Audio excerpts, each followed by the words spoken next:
Buenas tardes, mi nombre es Francisco Lozano. Vamos a empezar con la primera lectura de el aparato respiratorio. Primer tema siendo la introducción al sistema respiratorio. Entonces, para hablar de la introducción del sistema respiratorio, tenemos que hablar primero de qué nos sirve el sistema respiratorio, ¿no? Tenemos aquí una célula y esta célula obviamente necesita funcionar. Para funcionar, la célula necesita ¿qué? Oxígeno, pero aparte la célula va a desechar ¿qué? CO2 o dióxido de carbono. Entonces, la función del aparato respiratorio o sistema respiratorio es llevarle oxígeno a la célula y quitarle el CO2. ¿Cómo lo hace? Bueno, el aparato respiratorio tiene varios componentes. Los componentes del aparato respiratorio en especial están aquí: bomba, algunos mecanismos acarreadores, la superficie de intercambio gaseoso, el aparato circulatorio y regulación, ya sea local o central. Y entonces empezaremos hablando de la bomba. Y para eso, ustedes tienen que conocer lo que significa una bomba. ¿Qué es una bomba? Bomba es un aparato, una máquina compleja que mueve un fluido de un lugar a otro. Y cuando escuchas la palabra fluido, ¿sí? Tú te imaginas agua, pero en realidad fluido puede ser agua o gases. Y en el aparato respiratorio usamos principalmente gases. Y entonces esa bomba que tiene el aparato respiratorio que mueve un fluido de un lugar a otro son los pulmones. Tenemos aquí la bomba.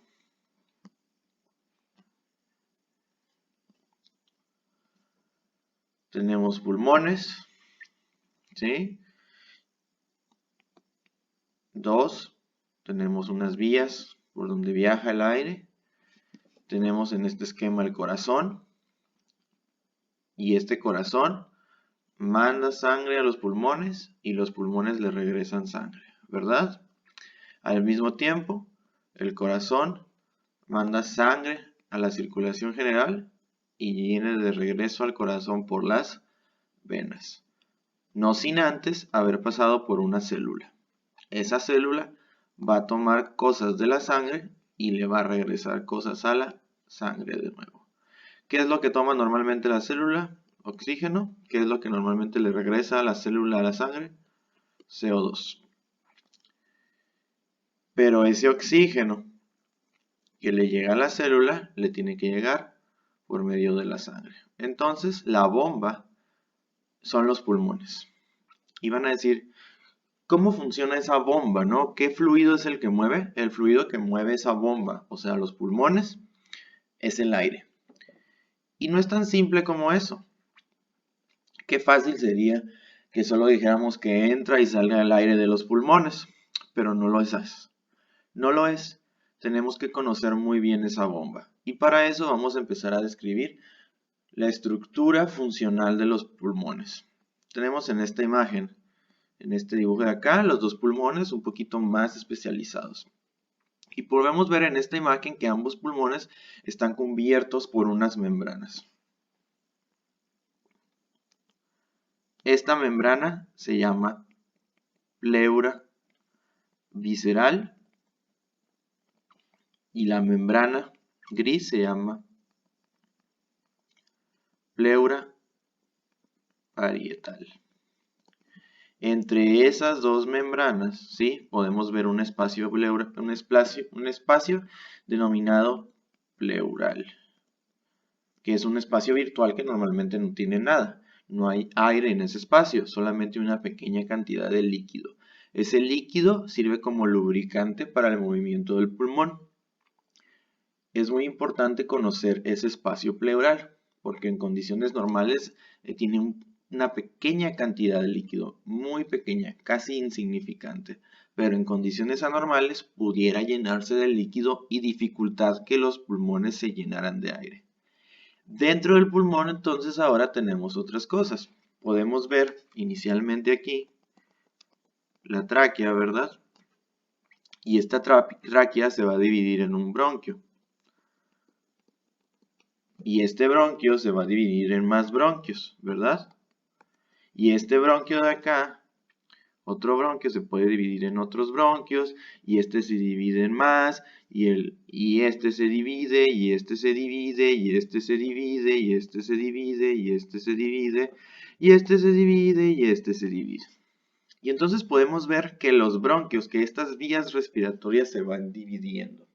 Y al final del día, las vías respiratorias se dividen un total de 23 veces. Por lo tanto, tenemos 23 generaciones de divisiones en las vías.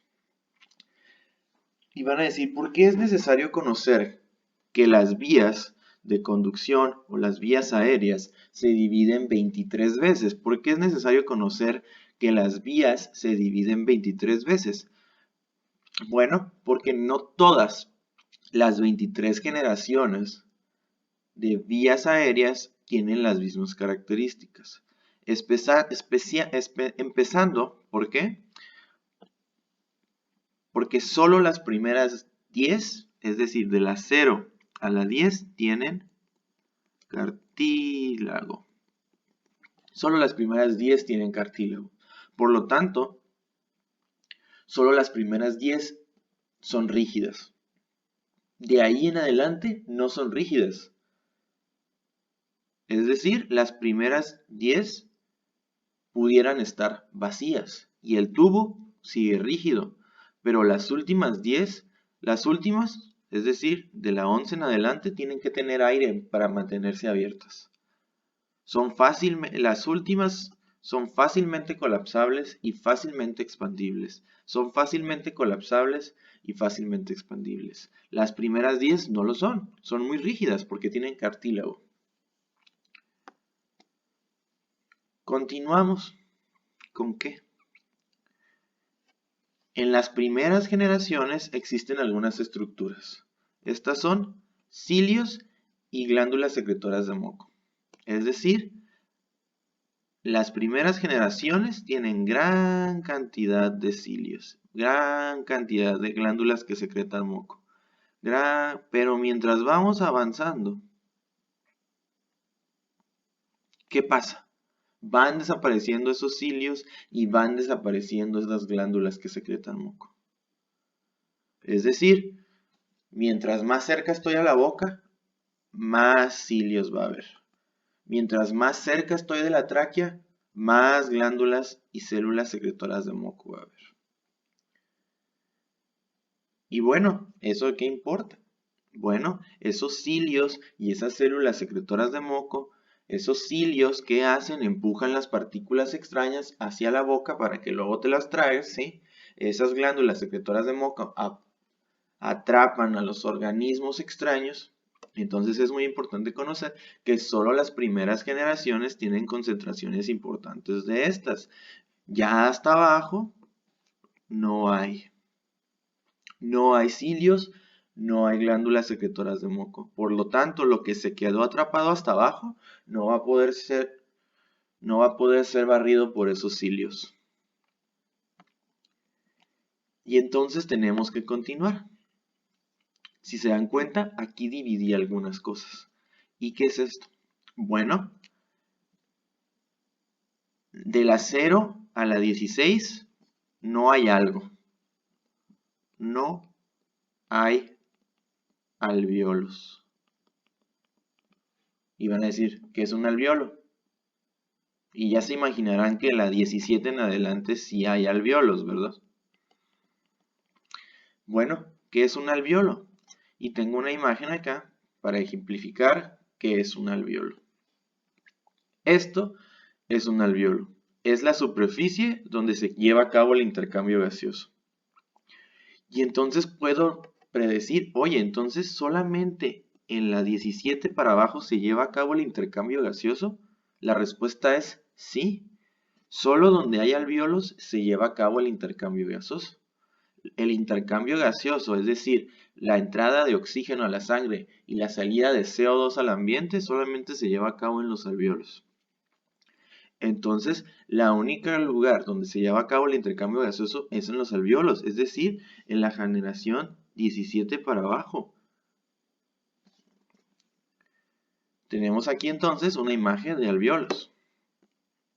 Tenemos que hay aire en el alvéolo, y los alvéolos están formados por una capa, ¿no?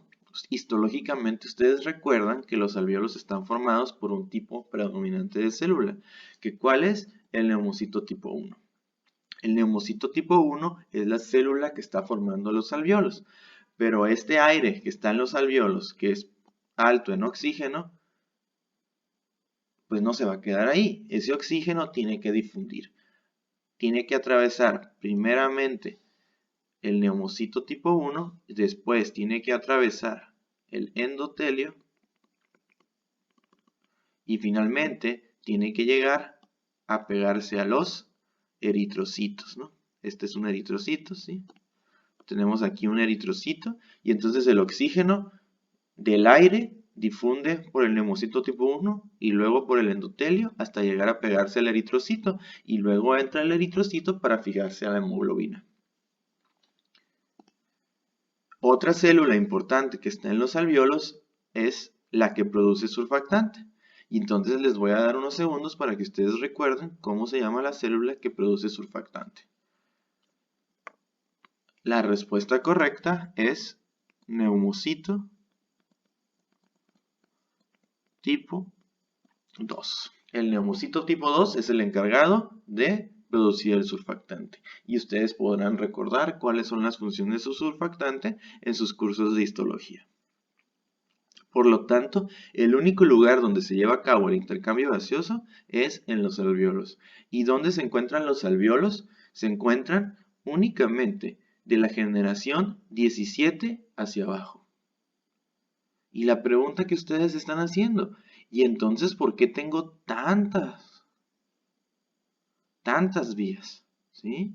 ¿Qué pasa con el aire que está atrapado de la 0 a la 17, no? ¿Sí? ¿Qué pasa con ese lugar, no? ¿Qué pasa con el aire donde no hay alvéolos, no? Aquí sé que en los alvéolos se lleva a cabo el intercambio gaseoso, pero donde no hay alvéolos, ¿sí? En esas vías respiratorias hay aire. ¿Cómo se llama ese aire? Bueno, el lugar donde no se lleva a cabo el intercambio gaseoso se llama espacio muerto. Y al volumen de aire que está en el espacio muerto se le llama volumen del espacio muerto. Y al lugar donde se lleva a cabo el intercambio gaseoso se le llama zona respiratoria.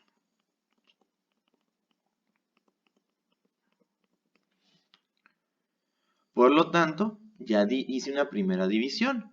Puedo encontrar que el espacio muerto es donde no hay alvéolos o donde no se lleva a cabo el intercambio gaseoso, y la zona respiratoria es donde se lleva a cabo el intercambio gaseoso, es decir, donde hay alvéolos. Muy bien, y entonces ya hablamos de la primera división. Aproximadamente el espacio muerto son 150 mililitros de aire. Y eso se los van a preguntar siempre. En una persona promedio, el espacio muerto son 150 mililitros de aire. Y entonces, recapitulando, les mencioné que existen 23 generaciones, ¿sí? Las vías aéreas se dividen 23 veces. Las primeras 10 tienen cartílago. Muy bien, eso ya lo mencioné, por lo tanto son muy rígidas. Las que siguen de la 11 en adelante son fácilmente colapsables o fácilmente expandibles. A partir de la 17 para abajo, sabemos que hay alvéolos. Por lo tanto, en esa zona se puede llevar a cabo, ¿quién? El intercambio gaseoso. Otra cosa importante que tenemos que mencionar es que los cilios y las glándulas secretoras de moco se encuentran predominantemente en las generaciones más superiores y van desapareciendo a medida que vamos bajando. Importante pregunta, probablemente, de todos sus exámenes. Y bueno, ya mencionamos la mayoría de las características y con esto vamos a recapitular los componentes más importantes del aparato respiratorio. Hablamos de la bomba. ¿Cuál es la bomba? La bomba son los pulmones, ¿sí? Los pulmones meten y sacan aire. ¿Cómo lo hace? Lo veremos en próximos videos. Ya vimos la superficie de intercambio gaseoso. ¿Cuál es la superficie donde se lleva a cabo el intercambio gaseoso? Los alvéolos. Muy bien. ¿Cuál es el mecanismo acarreador? ¿Sí? ¿Qué le pasa a este oxígeno cuando llega al eritrocito? Y la respuesta es muy fácil y seguro ustedes ya la conocen. Podemos ver aquí que el oxígeno en la sangre viaja unido ¿a quién? A la molécula que ustedes ya conocen, que es la hemoglobina, ¿verdad? El oxígeno viaja en la sangre por una molécula de hemoglobina. Entonces ese es el mecanismo acarreador que ustedes ya conocen. ¿Y quién es el que mueve a ese oxígeno a través del sistema? El que mueve el oxígeno a través de ese sistema es el aparato circulatorio.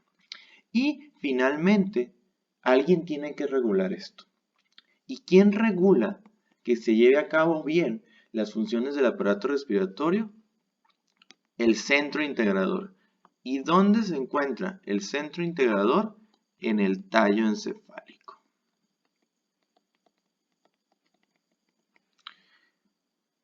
Debe haber un sensor que vigile cómo está el oxígeno en la sangre. Y ese sensor le va a ir a avisar ¿a quién? A un centro integrador. Y ese centro integrador va a modificar la función del corazón y la función de la bomba para acomodar lo que necesita el cuerpo.